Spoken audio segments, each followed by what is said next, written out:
Hey everyone, I am Haifa Enbosi, a psychologist and support group facilitator at Saday Wellness. A big warm welcome to our panel discussion for World Mental Health Day. I'm super excited to dive into our theme today and the need of the hour, prioritizing mental health in the workplace. Before we begin, allow me to introduce Saday Wellness, which is all about helping people thrive with personalized mental health support. We have here with us co-founders Dr. Aditya Agrawal, psychiatrist, and co-founder clinical psychologist Mr. Vikrant Patel. I'm also glad to be introducing our associate partners and seasoned psychiatrists, Dr. Shivangini Singh and Dr. Kritika Chawla. Hello. So I am Dr. Aditya Agarwal, psychiatrist from Lucknow. So this is a small venture to start a discussion, a healthier discussion, a more comprehensive discussion on the topic of mental health in the workplace in regards of the recent tragic events that have put the issue into limelight for the public, and also in regards to the World Mental Health Day, which is observed annually on the 10th of October. The theme for this year's Mental Health Day is also us on the similar lines. That is, it's high time to prioritize mental health in the workplace. So we have brought a panel of experts who have had experience in dealing with corporate mental health issues, as well as the other set of experts who have experienced the issues as employees, as a part of corporations at a practical level. So between these two group of panelists, we'll try to find out what the actual factors are, how these problems occur, and how they can be better managed than how it is being managed right now. With that, over to Haifa to introduce the panelists and start this talk. Thank you, Dr. Aditya. Before we begin, allow me to introduce our esteemed panelists present here who bring a wealth of knowledge and expertise today to this conversation. We have Miss Arouba Kabir ma'am from Bangalore, who is a mental health therapist and counselor. We have Dr. Madhur Rathi from Noida, who's a consultant psychiatrist. We have Dr. Madhu Vamsi from Hyderabad, who's a psychiatrist, serial entrepreneur, and educator. We have Ashima Agrawal from Jaipur, research scholar and social media marketing and communication specialist. We have Sanchit Agarwal from Mumbai, who is associate creative director at Ogilvy. And we have Jitendra Yadav from Ahmedabad, who is a sales consultant at Zeiss. Okay, then. So starting out, my personal favorite question, which I'd like to ask Arouba ma'am, who has brought a wonderful energy to the space here by joining us. What does mental health mean to you personally, and what's your story? Like, what led you to become a mental health professional? Wow, I thought that question will go to someone else who is not a mental health professional. The second part will come to me. Okay. So, for me, mental health is emotional and mental health is really connected and really important. It's a state of mind where I have better resilience, where my mind, body, behavior, everything is connected. That is what mental health means to me. It's not only about my behavior, it's not only about my thoughts. I feel that it's very important for me to have an understanding of my emotions, my mental health, my spirituality. It has to be together for me. That is what mental health is. And what made me, it's a personal thing that I was not doing well in life. I guess most of the mental health professionals, that is the story. You were going through something, you found the right help, and then you were like, wow, I want to help the world. But that is the trick there. I didn't want to help the world. I knew that if I am not on this path, I will again derail. So if I have to be on that path, I have to do something in the same profession. Right. I understood at a very young age, at the age of 21, that I would not be able to take care of my physical health or my emotional health if I'm not every day talking about it. If I'm not having that balance. If I'm working in a corporate culture or maybe a 9-to-5 job, I would forget what journaling means or meditation, importance kya hai, or what a walk in nature means. Or I would be anti-medicines. Nahi, mere ko nahi chahiye sleeping pill jab chahiye. So I wanted to be there, and that is how I created Enso Wellness, which has been there now in a good 7-8 years. I have been practicing for last 11 years, and I just love it. I guess it's more for myself than for people, but I feel it helps me stay as a person I want to be, who is aware, who is mindful, who still has that empathy she wants to have. Wonderful. Thank you so much, Rama. I knew I did the right thing by targeting the question onto you. You've really helped me personally, I think, now reconnect with my why of being in the field. So for me, mental health is more about not just treating one person. I think we can treat a whole family as such. And second thing, which why I took mental health is also because the liking towards community mental health, where I couldn't find in other subjects when I was doing my internship, because I was more into debating, I was more into public speaking. I felt mental health is the right way where I can not just treat people on a day-to-day basis, but also community at large. So that was one advantage which I had with being with somebody talking about mental health on a day-to-day basis. And the second thing is, like Arouba has said, I do journaling along with my patients, but I personally do JPMR on a daily basis for every other patient. So that helps me as well. But third most important thing is, which I feel, there's immense satisfaction when a patient gets treated after a course of 3 months, 4 months, which I don't think other field can do. And this has pulled me towards being a mental health professional, and I'm happy to be a mental health professional right now. I'll say right now because I don't know what happens next. I think you have put it very brilliantly that all of us mental health professionals have this internal drive to connect with people, and also what Aruba said, that connect with our own self. I think that is the most beautiful explanation I've ever heard, because the light within is what would enlighten others. If you're not having that within your own self, then it at times becomes difficult to find the path for our own selves.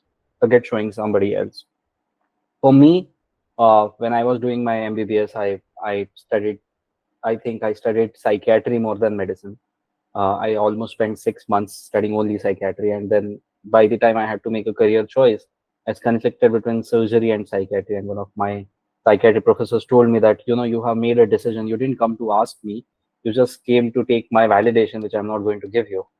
And I was like, okay, then I know what I have to do. And I always knew that there's more to a human being than just body.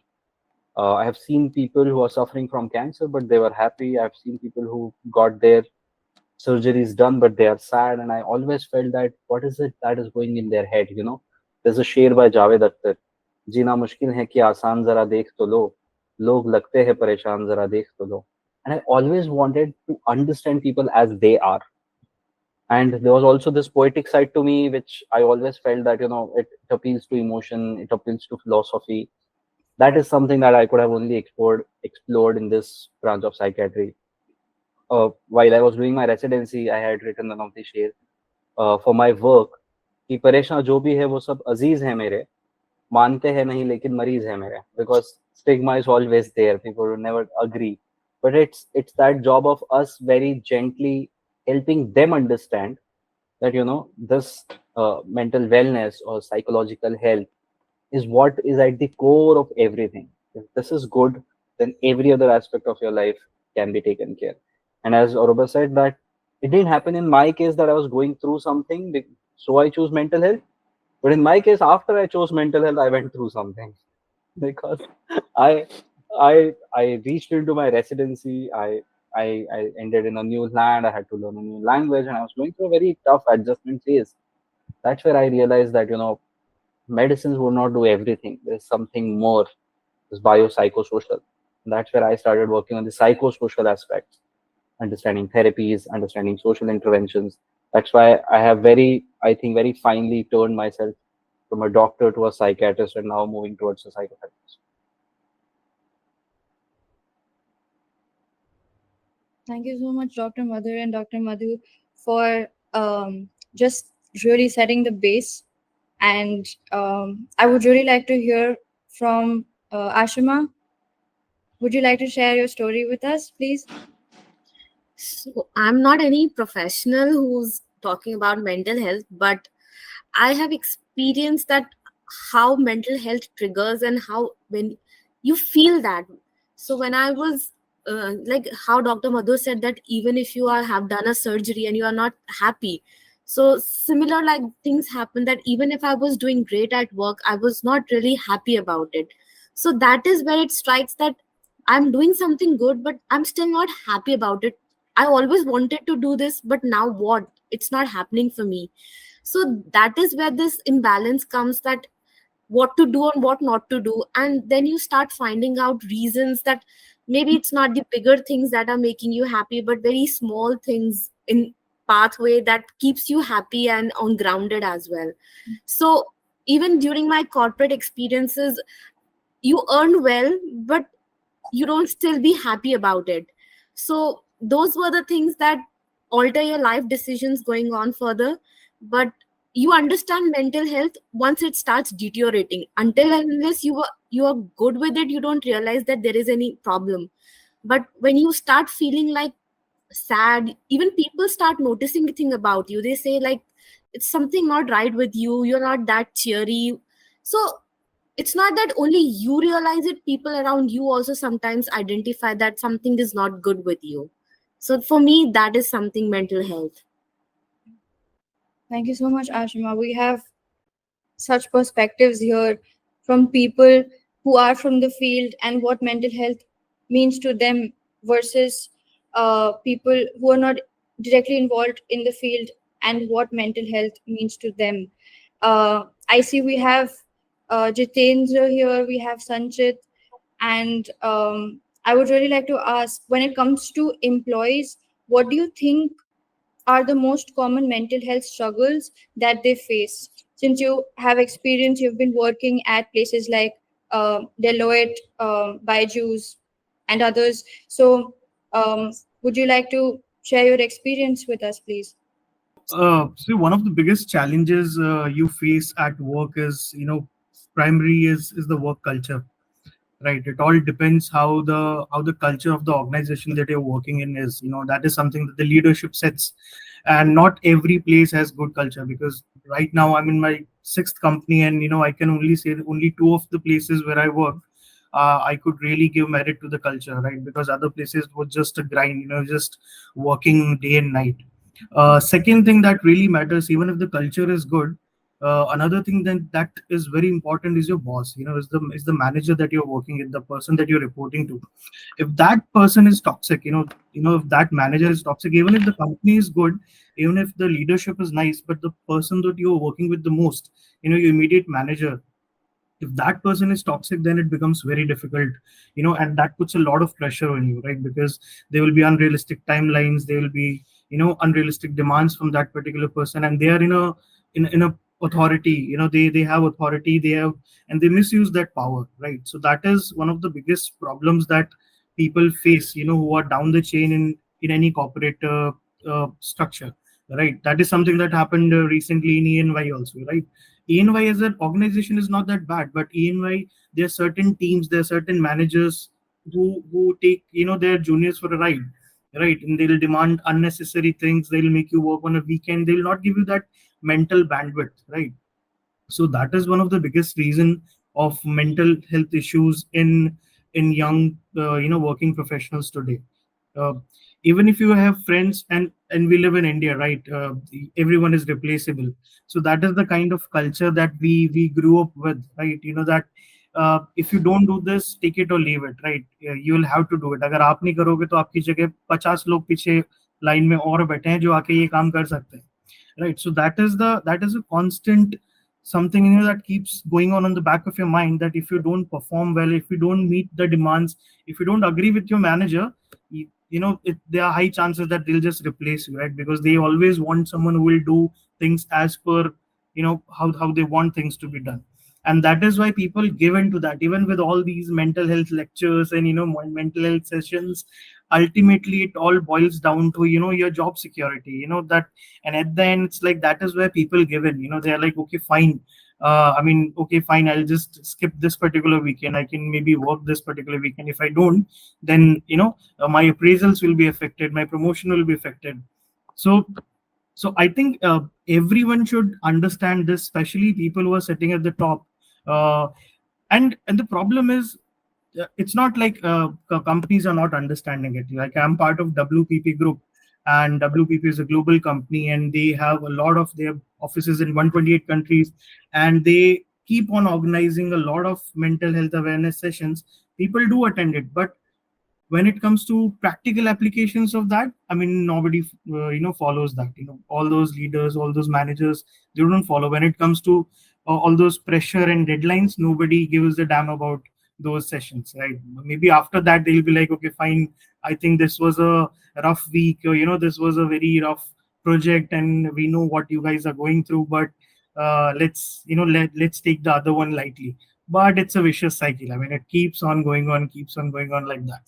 So yeah, so that is one of the biggest. And LinkedIn again, when I've been talking about working professionals, one more culprit that have now come in and become a behemoth is your LinkedIn, because earlier it was just social media on Instagram that used to give that personal and general FOMO, but now LinkedIn is giving you that professional FOMO as well, because you see everyone is achieving, everyone is getting promoted, everyone is posting all their achievements, and that's just one part of their life that you get to see, right?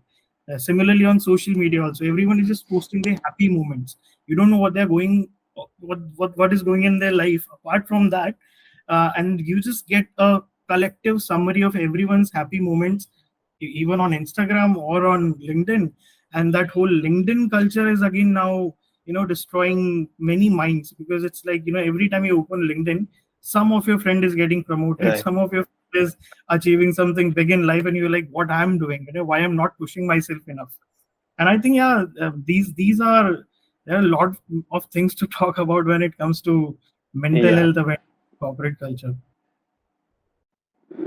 So beautifully highlighted about the various factors, starting from the environment, corporate culture, seniors, hierarchy, replaceability, job security, and the social media presence as well. Beautifully highlighted comprehensively. Think these are the types and the varieties of factors that actually influence it. And at the end of the day, and it's in the end, the corporations only may primarily care about profits and growth. Right. That hence it gets replaced, hence the issue with job security. So we like to hear the experiences of Jitendra and Ashima also on these aspects of these things. So, being into sales, there are a number of people who are working in this particular department, and we are the people who are dealing with the other world of the company as well.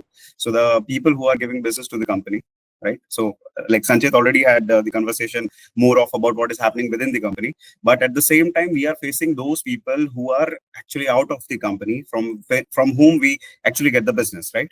So, the one part which is very important for the salespeople, that is rejection. So we face rejections on particular point of topics, like whenever we are into some kind of deal or anything, and that is one point which always creates that mental problem with us as well. One. Second, if you will see the kind of support or the what we can say, the company from the company which we require, which is sometimes not at par which a salesperson thinks, it is not happening. That is also something which is creating mental health issues, right? Third thing, when a person who is dealing with any number of people in a day, right? We meet 7-8 people, or we have 10, 15, 20, 30 accounts, 50 accounts, right? We have to deal with each and every person. We have to create new accounts, new people every day. Even if you will see new problems every day, each and every customer has a new problems, right? Now, these things again are something which creates mental problem. Second part is the family. So what happens, like for people like us, we have to travel a lot. We are majorly, like for me, I have been out of my house, like I literally, like in a month or maybe 2 months, I can go once for being with my family. So that is again a part which creates mental health issues, right? So this is something which generally people neglect with the people who are working in sales department. But yeah, this is very important aspect to understand and to focus on, that how to get rid of or understanding the rejections or accepting the rejections, how to maintain that work-life balance between the family. That's like the last 3 lines were about this only: the rejections, the work-life balance, and the training and support which we require from the company, right? So these 3 points I just wanted to put, because there is a lot of chunk which is working in this department in India, especially. Right. So for me, it was like Sanchit said, that it's not the organization that is bad, but it's the teams that make it bad. So I worked in Deloitte, so that during that time, maybe the organization is very good, but the department I was working in and the team I had, it was quite a big team, around of 120 people. And in that team, there were like around 10 managers, and then under 10 managers, there were other sub managers. So we used to have a lot of hierarchy in that. So people at the top used to commit our working hours without even monitoring or telling us. So it's like 5-6 people in the same hierarchy, and they're committing our time, our work, not even asking about us. So, and during that time, there was a lot of COVID going on. So even if you're on COVID vaccinations, it was definitely sure that we would be taking a break for at least 3 to 4 days. So people used to question, why 3-4 days? I mean, that is a basic necessity. If you're not feeling well, even on the 4th day, you will take a leave. But people used to ask us question like, this is a very crucial time for us. Please take care of your health, but please complete this work also. I mean, you can't put both the things in the same sentence and expect people to work. So it's like people micromanage you and they don't understand. And then they talk about that we will have a mental health break. Mental health break should happen when you are breaking down, not after your work, after your timeline. Mental health works for a person to person and not according to your job timeline. So that used to be a very big problem in corporates. And the case that recently of EY happened, this was also similar to what every other employee, especially I can talk about Big Four, they are facing through it. Because there comes a time in every Big Four where a employee works for around 16-17 hours on a daily basis. And that's like, they say that it is only going to be for a month's time, but it starts exceeding from a month to 2 months to 3 months. And after 4 or 5 months, an employee gives up because it's beyond their capacity to work. You can take a 1 day off, 2 day off, but again that things start kicking in, that no, I have to work for 16-17 hours daily. Your sleep cycle gets disturbed, your food cycle gets disturbed, and constantly seeing that screen is also very problematic at times. So there comes a time when your eyes are not opening and still you have to put your fingers on the keyboard and still work. So that is the most traumatized time to work in any of the corporates. So these are the things that really trigger in your mental health. And what also they do is they compare you with other employees, that see, from your team this person has done these many hours, what's the problem with you, why are you taking so many leaves? I mean, you can't compare people here. Because somebody is able to do doesn't mean that you will be also able to do it. So this comparison creates a lot of competition. And when then appraisal comes, they say that you didn't perform well because you were not well. I mean, come on, you were not well, that was not in my hand anyhow. So these are the things that make people dislike these organizations, because it's not the people over there, but the top management, those who are passing down the work, not even asking that, do you even have time to do this much work? Will you be able to take this amount of work in your hand? They don't ask, they just push it on you. So yeah, I think there is definitely a lack of a feedback from the employees themselves as to what works and what does not work from them, and a listening ear. Yeah, I mean that is one of the biggest issues. But now they are taking it seriously. They have introduced mental health leave at many organizations. Like in my company, they have, apart from your sick leaves, there's also mental health leave. And managers take it very seriously, because that's like a wild card. If someone has put in a mental health leave, then the leadership takes it very seriously, because then the onus is on the manager, right? Why this employee is taking a mental health leave, that means something is wrong in this particular team. So I think that is something which they are introducing in India now. I think it's a global phenomenon, so every company is introducing it. Yeah. Arouba ma'am, you wanted to. Yeah. So let me add here, larger organizations are like pyramids. So on top, there are these 4 or 5 guys, and they have all the pressure to run that organization. And then there are these mid-level managers who Ashima said very beautifully that they are the ones who are committing on behalf of you.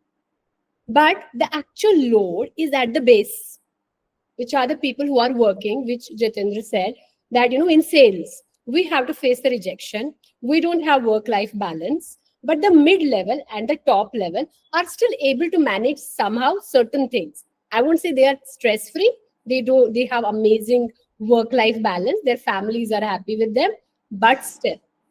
But this mid-level people are the people who have actually a lot of stress from their personal lives. And they take the pressure, the frustration out on the teams. Because the guys who are on top, they have a reputation to keep. They don't want to keep their hands dirty. They don't want to get their hands dirty. So these mid-level managers, what we see when they come for therapy, some of them who have the realizations, when they come and their relationships are not going well, their childhoods or younger years have not been really great. They haven't come from a background where they were told, oh, you have to be an amazing human being that will automatically help you in every area of life. It has been maybe parents were struggling and they thought, oh, I'm going to make money and become the savior of the whole family. Or maybe, my success is external validation. People are going to like me, accept me, love me, and they're going to give me that respect which I never got. Or they have been bullied and they have been the victims of abuse. That can be physical, sexual. And it's very sad, men don't talk about the abuses they have gone through. But if I see clients in a month, maybe I see like say 20 clients, and out of them there are all of them are 20. Out of them 17 would say that they have gone through abuse, but not in the first month or second month or third month. It is only after 4th month, 5th month, 6th month they would say, oh, my cousin abused me, my uncle abused me, my teacher abused me. And I'm just talking about sexual abuse. So imagine the kind of shame, the disgust, the guilt they downloaded as child. That as a man, I should be, invincible. Just born as a man, I should be the provider, protector, yeah, kind of, worshipped like a god. So that guilt, that frustration, that shame comes out in the professional space because that is where we are spending a lot of time. So this pyramid is actually very toxic when we look at it. The base is taking all the toxicity. Top officials want results, so mid-level is committing on behalf of the base, and there is no direct feedback which a CEO gets from the junior guy. There is nothing in between. But then what Sanchit said, there is a change which I am seeing in last few years. People are becoming more aware. I didn't have any CEOs, senior managers, founders, to be honest, working with me 4 years ago. No, I didn't have. But today, most of my clientele is founders, CEOs, senior managers, CXOs, all these higher official people, because they're like, if I am better, my team is going to be better. I can I can be an empathetic boss. I feel an apathy. I don't feel empathy. That is the beautiful change we are seeing. But what you guys said, these are real struggles in any workplace we see. Oh wow! Thank you so much, ma'am. Like that, we've seen a spectrum of issues that corporates face, and when it comes to like the work-life balance, and companies want productivity, and employees they struggle with their mental health. How do you balance keeping productivity up while also making sure people are looking after their mental health? I would want to add something here to what Arouba said, that I will tell a very recent experience of mine. And the hierarchy, the pyramid that you told about, it's not happening only in IT spaces. I mean, we have all gone through residency, becoming doctors, and we see there's a resident doctor incidence, there is a IT professional incidence, and it is happening everywhere. And it is happening because the upper level management at every occupation, every profession right now was the one where mental health was not spoken about. Nobody knows what emotions are, right? That anger is an emotion. The father would shout at mother saying कि तुम बहुत emotional होती हो, and him shouting itself is an emotion which is not able to realize, right? So this keeps happening, but now that change is happening because the recent generation doesn't need permission from their parents to come and seek a mental health professionals. They're like, no, I was feeling anxious and I thought, let me talk. It's not like I would go and talk, because if I go and tell my parent, they're like, ऐसा anxiety कुछ नहीं. I recently went to take a session in one of the corporates. And while I was having session, I was so glad to see that some people from senior level management were talking about that, sir, I had a depression episode and I took medications and then I took therapy and it helped me. Now he is talking this in front of the whole senior level management. There are some juniors also, 50, 100 people of all levels. And I was so glad to see that he's not holding it back saying that I suffered and I got better. Because the final message is that I got better, I sought help, and that helped me, which is what needs to come out. But so there were people ranging from the age 75 to, I would say, 25. At the end of the session, 2-3 people around the age of 25-30 came and asked me that, sir, okay, I think what you told about depression and anxiety that's happening, I never knew that this is what it is. So I think, probably I need to check myself, and how do I do that? And when I finished the whole session, one person who was around 75 or 70 something, just from a military background, he said कि what you are saying is right, all of this is right, but मुझे लगता है कि इसका एक ही इलाज है कि strong बनना पड़ेगा. Strong बनना पड़ेगा. There's no other option. And I'm like, sir, strong कैसे बनेंगे? How would you become strong? Then he says कि बनना ही होता ही है, करना ही पड़ती है सब चीजें. हाँ सर, तो हम उन्हीं चीजों की बात करें. That's what we are talking about. That when you go through life, life would make you strong, but you cannot be at 75 and telling your 25-year-old juniors that strong बनना पड़ेगा. They have to go through their own experiences and they have to come out and talk about those. That is how they would understand where strength comes from. Strength comes from your own experiences. Yes, sir. A couple of things. Apart from the corporate world, I think mental is not much appreciated in our medical field. I'm sure Dr. Madhur and Dr. Aditya will agree with that. I haven't seen any of my colleagues asking for a leave because of they're not mentally fine or not doing well. But fortunately, corporate world is now accepting. On a day-to-day basis, I see almost 5 to 6 leave letters coming for application, saying that, sir, I'm going through this. I need to apply for a leave. Can you help me out? Hmm? And they're saying that once you put a mental health issue there is no question asked in a lot of the corporate. That's a welcome step, and I'm glad that's happening. But like Arouba has been saying, Dr. Madhur is saying, there are a lot of other issues as well, and I hope things will get better. But second thing which I want to say is that the recent case, there is squadron leader. He actually flies Rafale. He was suffering depression, and under him, around 21 fighter pilots work under him. And he came up saying that I am going through depression or I am going through certain things. Can you help me out? So not just a corporate world, but something like a high tax thing. Where you have to be up to the mark, where you're flying a fighter jet at about 1 Mach, 2 Mach, where you have to be up to the mark. They're going through a lot of mental health issues as well. And in that pyramid of, like you said, in army there's is much stronger pyramid.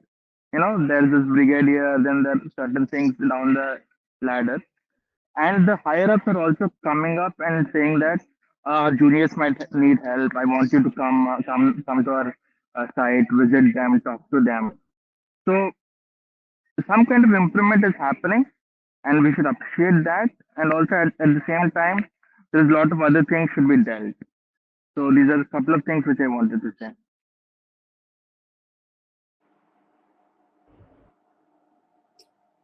Thank you, Dr. Madhu and Dr. Madhur. Obviously, such an irony that in being in a medical field and mental health is not being prioritized.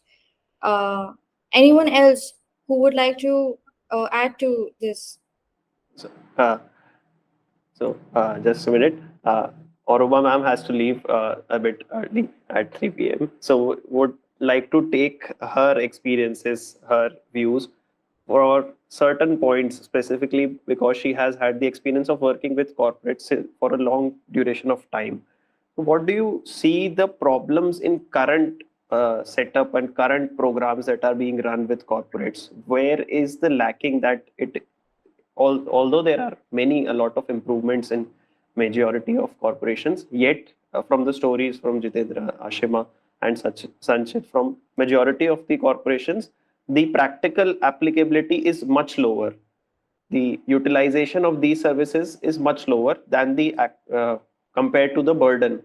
So where are us as mental health professionals or the corporate leaders lacking, or the structure of the program where it can be improved in coming times? Okay, before I come to that, I just wanted to say I've seen the worst clients of mine have been the doctors. And Definitely. though I Doctors are bad patients, I'll tell you. Doctors are the worst patients. That is a dictum we talk about here. Yeah. Now the new generation psychiatrists do come as clients, but old generation psychiatrists, I know, I have some friends of mine who pop sleeping pills every day, pop in. But if I ask them, hey, come on, I'll fix your appointment with somebody, sit it, like, what? I know it all. Kya matlab hai? So yeah, there. So, there's this 8-8-8 I talk about, and this 8-8 is like 8 hours to sleep, 8 hours to work, and 8 hours personal time. But that all has gone for a toss. And just how I guess Dr. Madhur talked about कि कैसे पहले चीजें होती थी और कैसे अभी चीजें होती है. It's all gotten mixed. How people used to go to work, come back, leave their laptops or their bags, and now they are doing their home chores, they are going meeting friends, they are going to the gym maybe and all of that. But digitalization has taken that away from us. Everything is, we don't know when it is sleeping time, we don't know when it is personal time, and we don't know when it is office time. So all the three things have gotten merged, and that automatically will give us stress, that will give us uncertainty, because human brains, we feed on certainty, predictability. That is the reason we have 7 days a week, 365 days a year. Otherwise we didn't have to have the Sunday, Monday, Tuesday. We can go on 1 day, 2 days, 2nd day, 3rd day, and go on. But we wanted some certainty. We can't have a lot of control, but जितना control आप बना सकते थे उतना control आपको बनाना था. That is all gone for a toss today, because that digitalization, as technology has ruined that for us. On top of this कहीं पे hybrid model है, कहीं पे remote work model है. Though technology has gotten faster, but human brains haven't upgraded, because our brains cannot upgrade so fast. We are still social animals. I still need those 5 friends. I still want those hugs. I want word of affirmation. किसी को physical touch चाहिए, love languages. So what I feel, and one of the reason, and not promoting here, but one of the reason, the course which I developed for only HRs was the reason. Here, as HRs, you need to know the ABC of psychology.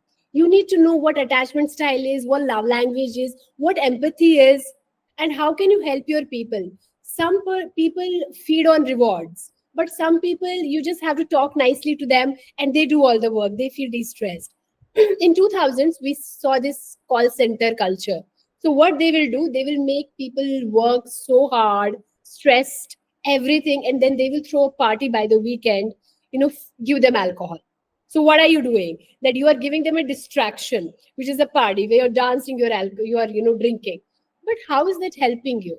Abhi company offsites karte hai. So all day you talk about goals of the company, what we have to do, what is the business we have to achieve. And in the night you have fun games and you have alcohol. So what are you doing? All day you gave them stress, evening you tell them distract yourself.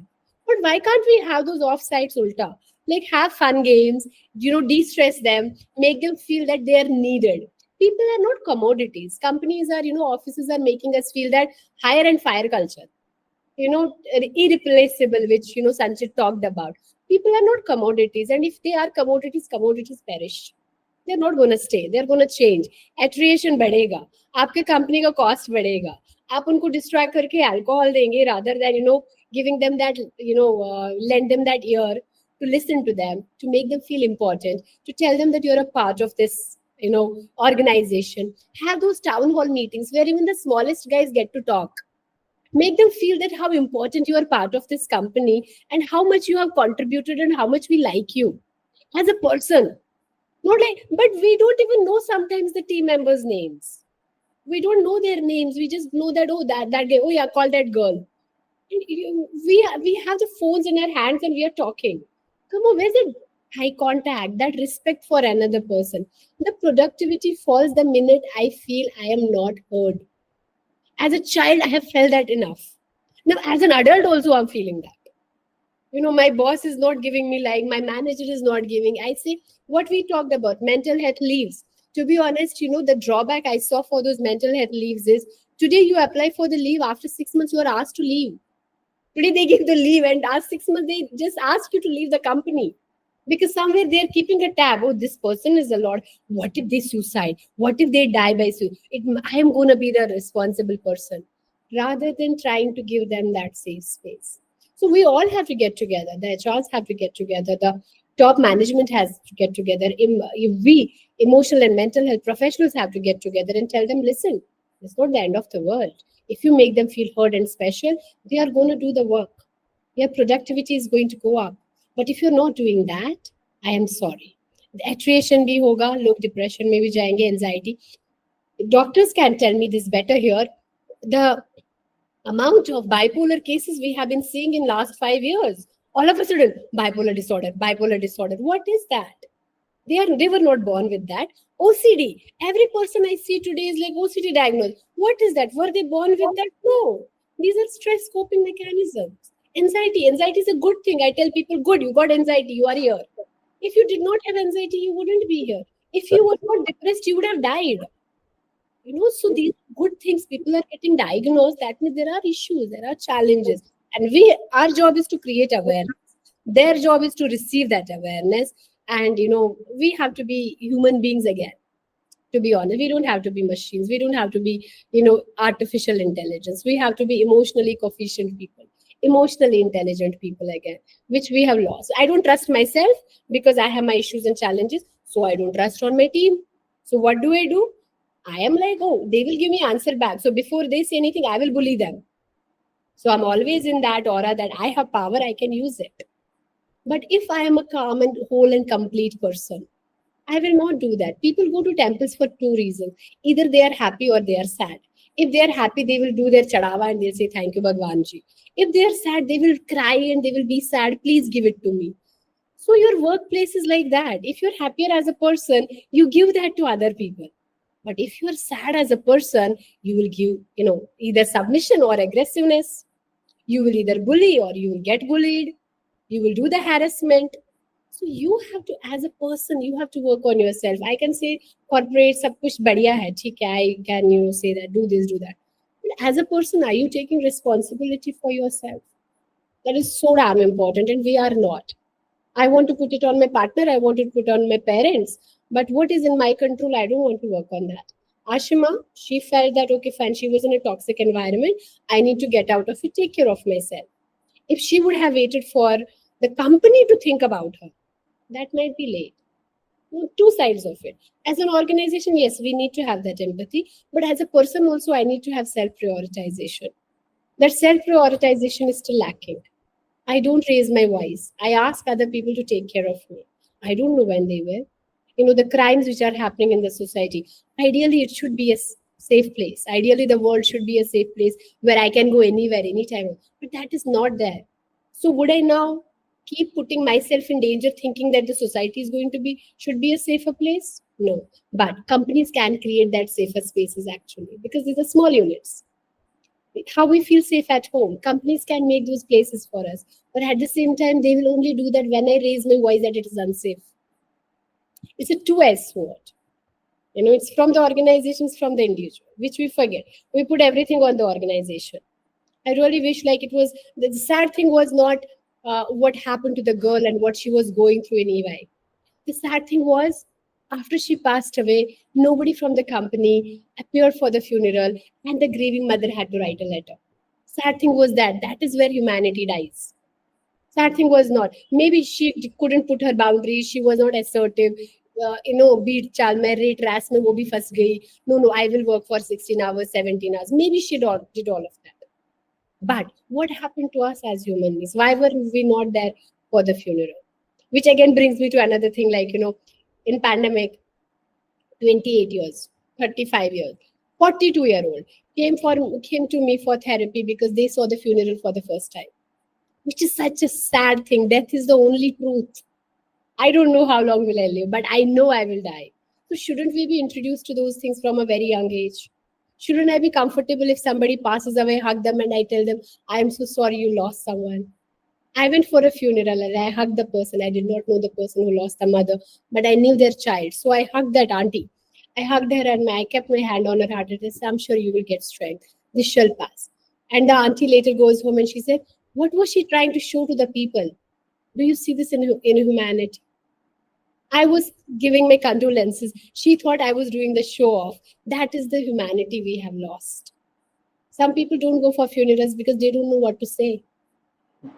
Some people don't call us when we are going through down phases because they don't know what to say. Not because they don't want to, but there is no social skill. तो दोनों side करना पड़ेगा. Organizations को definitely करना पड़ेगा. But as an individual, I need to upgrade myself as well. I know I spoke a lot. Let's see. How do you as employees in corporate settings, how do you balance keeping up with productivity and also making sure that you're taking care of your mental health? What is like that for you? We can hear from Jitendra, we can hear from Sanchit and Ashima, and since you've been working in corporate settings, what is it like for you? Is there how much do you struggle in that aspect, and is there do you have tools at your disposal which help make these struggles easier?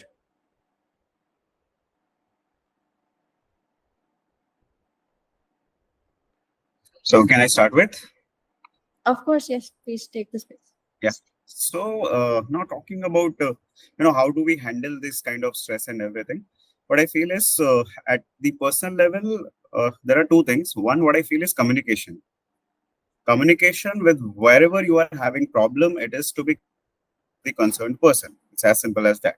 So for an instance, I was discussing about the rejections and everything. I'm having something with the customer. I'm having something with my manager. I'm having something with my teammate. Whatever the issue is, it is about communicating. That when we communicate, sometimes it happens that there is some kind of work which I'm having, which is to be done, which is not happening, and I'm feeling the pressure. But the only thing which was required is that I had to communicate to my manager that it is not happening. And once it has been communicated, I feel relaxed. One thing. So it's a very small part, but it is very important. This has been experienced by me myself also. And from then I am practicing this. Now, the second part is generally people decide to take breaks, right? The month was very exhausting, and now I have to take a break and everything. The break should be in a way that it should be a break. The problem is that we do take breaks, but it is again back of the mind. We have that everything with us, right? We are on a trip, but we are having it into our minds, and we are thinking that by Monday I will have to complete this file as well. By Monday, this is the projections is to be given. This data is to be prepared. So that is all in your back of the mind. So that is which is and which can, again, as I said, if it is not there, you have to take a clear-cut break. That is the second part. And the third one is your family.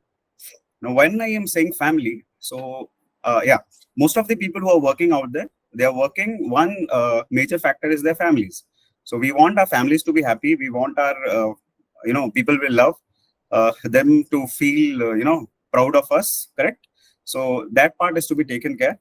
So for that case, again, you have to communicate to your parents, your people, your families onto how things are going into your work life or whatever it is, and need to ensure that they are feeling happy, and they being okay makes us okay, correct? So that is So yeah, these three short points, which particularly I experience and I do practice sometimes to ensure that the next which I'm going to work is going to benefit. Yeah.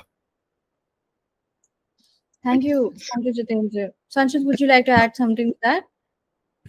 Yeah, I think Jitendra very well summarized all these points. So one thing that I really do, like he was also saying, that is communicating with family. That really helps me. I talk a lot with my parents, and actually that is also something that I wanted to mention. One of the biggest problems also, associated with mental health, because I work with a lot of Gen Zs, right, in Mumbai, and there are a lot of Gen Z kids that work with me. And one of the biggest problem that I see with all of them is they don't talk to their parents. They don't communicate with their parents, and they might put it out on a social media. They'll take advice from people on social media, but they don't talk to their parents, and that builds up. That really puts them into a lot of pressure, and they ultimately they go to a therapist and they talk to them, right, rather than initially starting that conversation only with their parents, right. So that is something which is very that I see very commonly. So yeah, I do communicate a lot with my parents. When I'm really fried, I take a break. I put a stop to it. That this is I won't be able to work this weekend. I the irony is that I have to make an excuse, because they don't understand. But I make an excuse of being sick, or being out, or being not available, and that's how I put a stop to it. Because in our industry, I mean, it's very difficult to take breaks also, because there will be times when there's a lot of work. There will be time when a lot of ads are going live, and there will be a lot of work, but then there will be a lull phase when there won't be any work, right. But that is the problem, because when there is a lot of work, they'll expect you to work all those long hours, because clients are unrealistic. That is one of the biggest reasons. So yeah, the way I manage is communication, and taking time off from social media. That really helps. I've like stopped going on LinkedIn for that reason. So I don't use it that much, and taking time off from social media really helps, because if you do that while taking a break from work, that will even exacerbate your emotions. So yeah. Uh, Thank thank you, Hi. Sanchit. So Dr. Madhu has to leave, so we'll just take a few questions specifically, Dr. Madhu. Sir, you have been involved with screening programs for mental health, particularly with school children. And so, how is that idea? We routinely have physical health screening for everyone in general. What about mental health screening? Does this concept hold true in our space also, and for corporate specifically?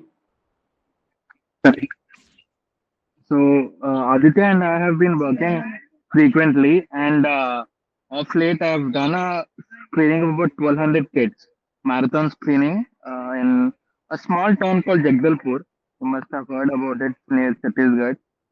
So what I've found is that a lot of kids require a lot of mental health support, but because nobody can see it, because only if you have the knowledge about it, you can see it. There's some kind of autism, some kind of ADHD associated. Then that will help them to treat it. So even they have no idea that something like this exists. So that has actually helped us and go to a lot of interior places and also deal with lots of kids.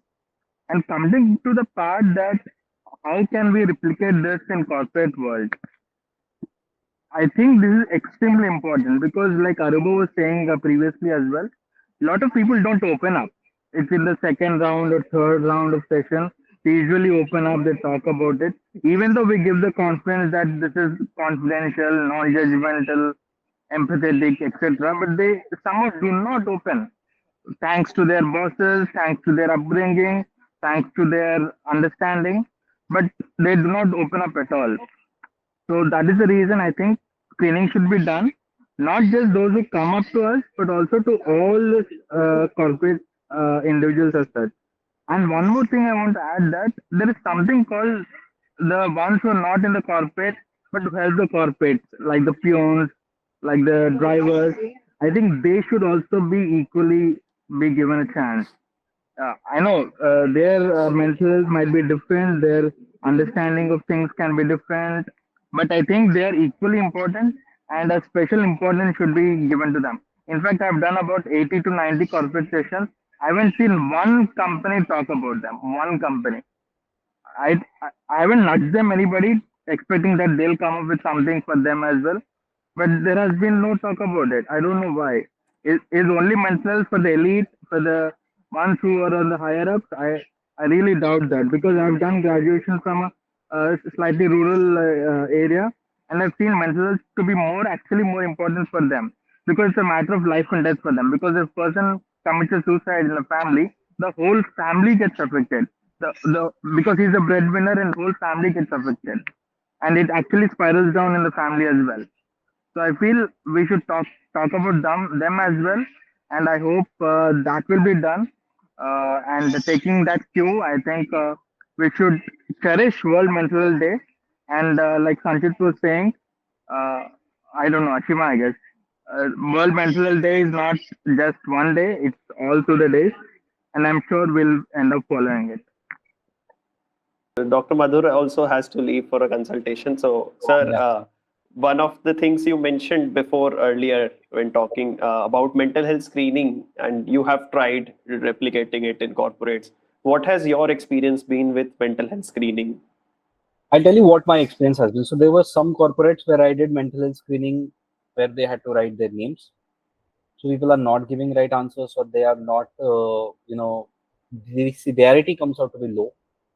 But then I did 1 or 2 sessions where I gave them questionnaires, screening for depression, screening for anxiety, basic things.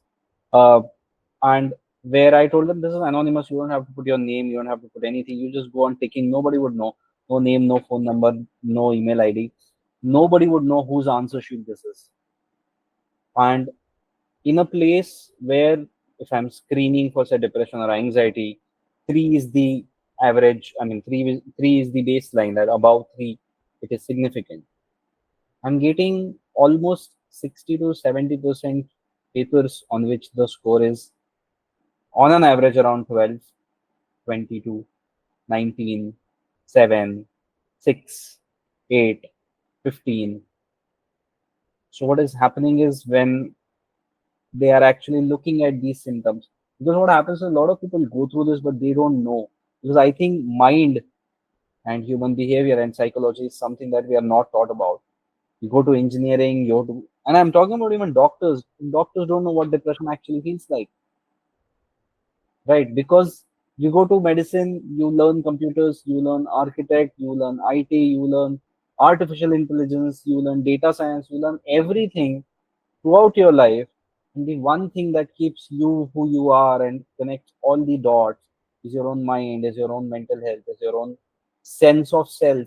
That is something that we don't study much about, we don't know much about. That's why we sometimes don't even know what these terminologies mean. And how do I, if I want to express, we don't know where to start. We don't know how should I, what do you want me to express? Issues would come and they're like, okay, doctor, what do I tell you? I just only know one thing, I'm not feeling good. That is it. Right? So I think it is important that these things are talked about.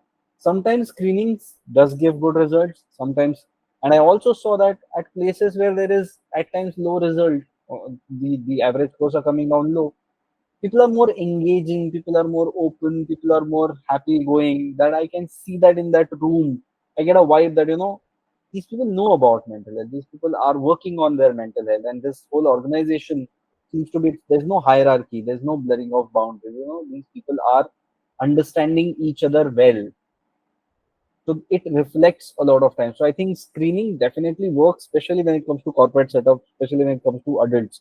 About children, I do not have much experience. Dr. Madhur has anyway spoken about that. But when it comes to corporate setup, I think screening when done through an instrument, a Confidential. scale of test, a questionnaire, is not much time consuming. But if we have to go and if I have to sit with every single person, then again, somewhere or the other, somebody is suffering in some domain, struggling in some domain, maybe it's relationship, maybe it's finances. So somehow everybody is going through some kind of stress. So that is there. So one-on-one might become difficult, but at least this kind of screening would help us to identify who are the people who potentially would require more push, more support to be able to perform at their best. It also happened once. I was working for I'm associated with a app for employee wellness. I went to a company. There were around 250 people that I spoke with, and we did their assessment of their sleep quality, assessment of stress levels, anxiety, and almost like there were 10 to 15% who had severe impairments.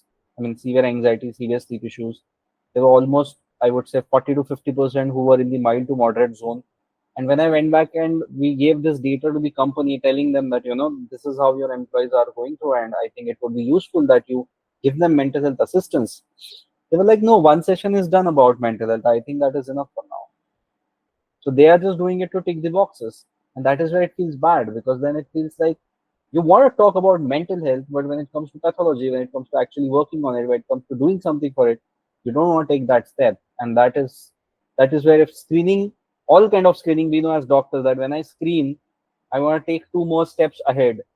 One is to prevent that. One is if it is going ahead, then I want to tell you how to treat this, what can happen later, so that every screening has to be followed up with something. There are a lot of places there's only screening happening and nothing else happening after that, which is not the right. So like Arouba ma'am also pointed out, sometimes screening and calling out yourself that you have mental health issues can be a red flag for the corporations, and they might take it as stigmatizing and maybe eventually lead up to firing you. So a confidential health screening where the employee does not have to put in their names is also essential, which you have experienced. I think anywhere you want to talk about mental health, whether it is school, whether it is home, whether it is a psychiatric clinic, a psychologist setup, at workplace, the basic requirement is safe environment. If I am not feeling safe, I would not want to talk about it.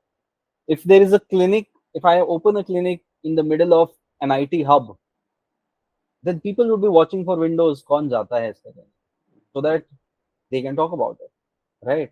And that is why people would not want to come, because they know that, oh, I can't go here. A lot of medical students suffer issues, but they would not show it in the same medical college because they're like, nahi, main nahi bata sakta, fir sabko pata chalta hai. So I think safety is a major concern. Once we're all kids inside, and we would go where we feel safe. So it's important that we feel safe when we talk about mental health.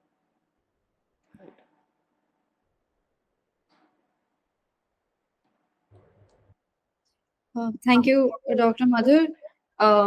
You really gave us a lot to take with us, and I know that you have to take a leave now, but thank you so much for sharing all your experiences and the wealth of knowledge that you have brought to this space. And yeah, we will continue with Dr. Shivangini and Vikrant, and to share their experiences, adding to whatever you have said. I think, like everybody's already spoken about, we've already discussed the two sides of the problem that everybody is facing, the employees, and I also feel like how it has been highlighted, there is a lot of issue with the companies as well. For them to undertake these things because of the social stigma and the pressure, and also like Mr. Arouba said before, ki if something happens or an employee does something, the blame also directly falls on the company. So that is a big hindrance factor for the actual implementation of any changes that can happen. So they do the things like Dr. Madhur just said, they'll just have a screening program because they have to. They'll have a lecture because they have to, and then there'll be a tick box because they've done their curriculum, done with it, and they've given the employer that okay, we are trying to do something about it. But the real effort, the shift to that is the next step that we're looking forward to. I'm glad, like over the next 10 years, the first step has been achieved. That okay, at least सबकी checklist में ये है कि mental health के बारे में कुछ करना है, पर हाँ अभी हमें उससे एक और स्टेप ऊपर जाना है एंड हमें एक्चुअली कुछ करना स्टार्ट करना पड़ेगा उस बारे में. सो आई थिंक कि with this new generation hopefully, and with the shift of a general perception amongst people that it's all right to talk about it, and like we have to change, like even the people working in the company have to have that perspective ki you can talk openly to each other also. Oh, so you went to therapy, was it helpful? Or like take recommendations and share, because till that ground level shift happens, it's very difficult to actually make that change at a very big level in a company. But I'm glad that everybody here also spoke about it, and we could look into it, and hopefully from now on, wherever we get an opportunity to do something, or from the other way around, wherever the people who are working in the corporation get to do something to help others, we can go about it and do it. And I'm hoping it will be like much better in the coming years, hopefully. Thank you so much, Dr. Shivangini.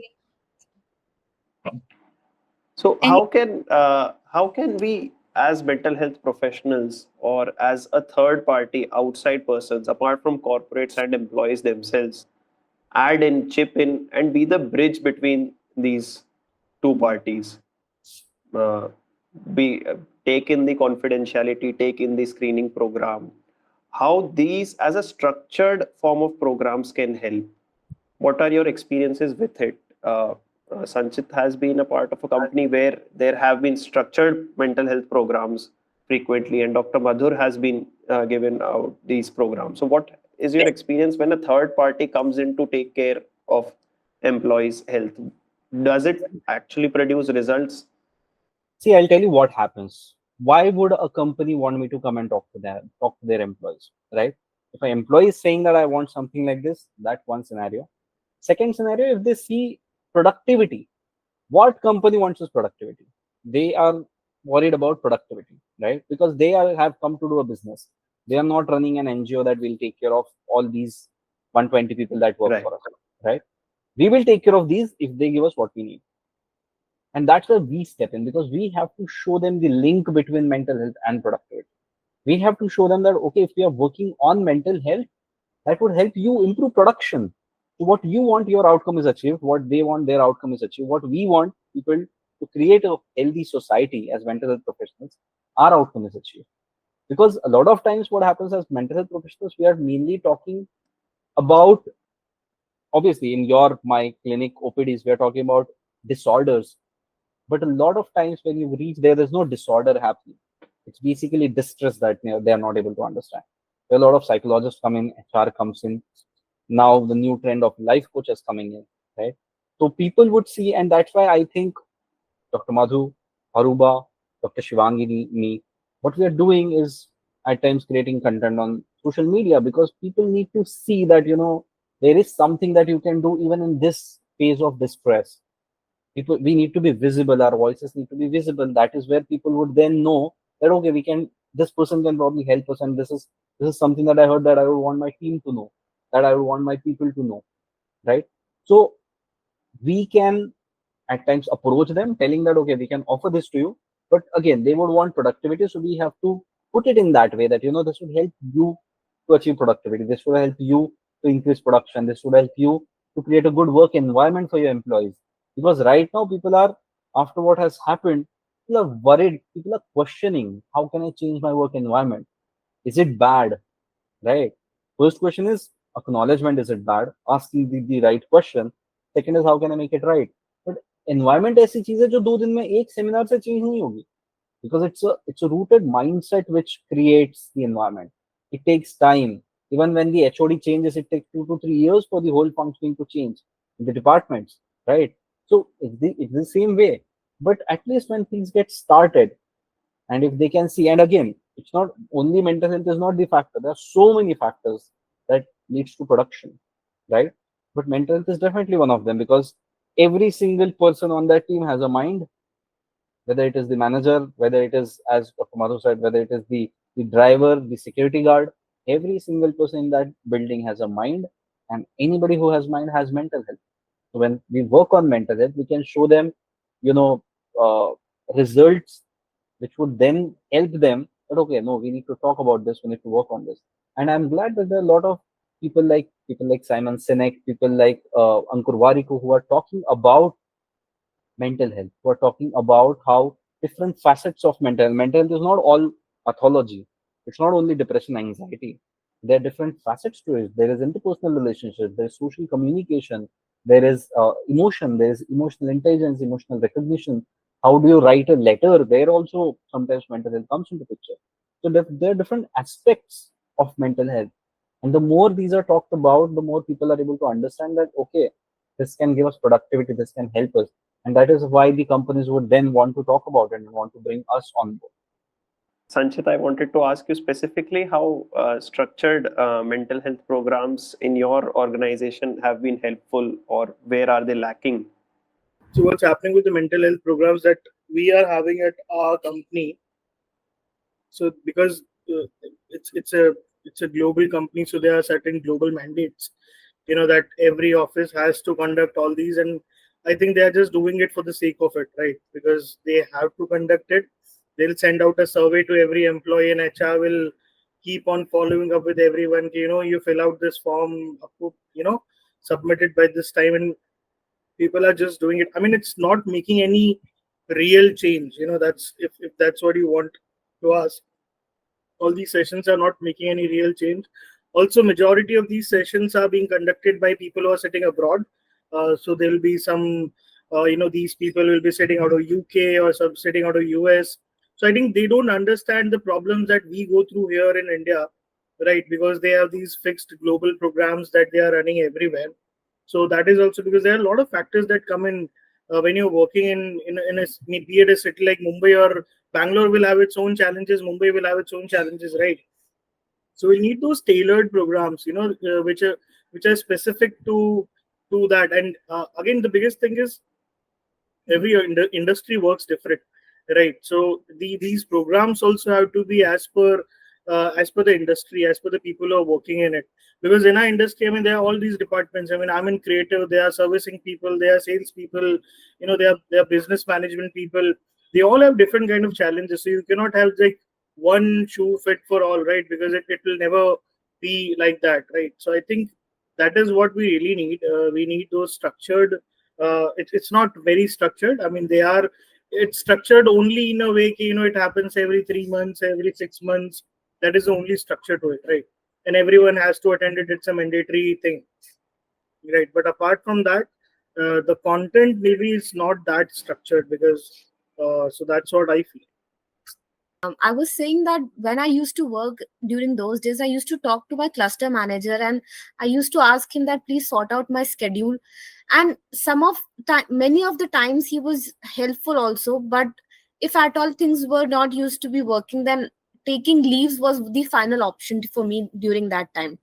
But one thing in my organization that time, one thing was very good that for a week's time during New Year and Christmas, the entire organization around the globe used to be shut off. Like shut off means shut off. Not a single mail would come to you. You are not supposed to open your laptops or mobile phones for the work purpose. So 1 week used to be pure enjoyment, your family time, your festive time. But the only thing was we in India celebrate Diwali more than New Year's. So they used to only take care of international festivals and not Indian festivals. So that was one thing triggering, because during Diwali we used to be working, but during New Year's we used to be totally completely free. So it is a great initiative, but it should be implemented at other times also, at other festival. And like how Sanchit was saying, that they don't understand the cultural differences. What is relevant in Bangalore is not relevant in Mumbai. So we used to work with people mostly from US. So what is relevant in US is definitely not relevant in India and things. So they used to, companies should understand both the cultures and put holidays, put leaves likewise. That would really help. And mental health really comes when there is no work. Honest base answer is mental health balance for a corporate person is when there is no work and nobody is triggering them to work. They will be really happy. And when these organizations say that we have bought in the mental health program but join in through these Zoom calls, that is the worst thing. Mental health program during these Zoom calls does not help. They just trigger it more. Greatly pointed out. There are these cultural differences that need to be taken into account. There is so much more to mental health, rather than just a narrow, point of view and perspective to it. There are gender differences, how how mental health for women and men would be very different. So thank you for totally pointing out and sharing your experiences, all of you present here today. It's 3:30 now, and unfortunately we will have to wrap this session up, but I am so glad that all of you were here today to share this space with all of you. It has been a pleasure and an honor. And as we wrap up, I hope that all of us still continue to have these conversations within our own organizations and advocate for mental health. And remember that small changes can make a big difference. So thank you again to everyone for joining us. And I hope we've left with some valuable takeaways today. Have a great rest of your day.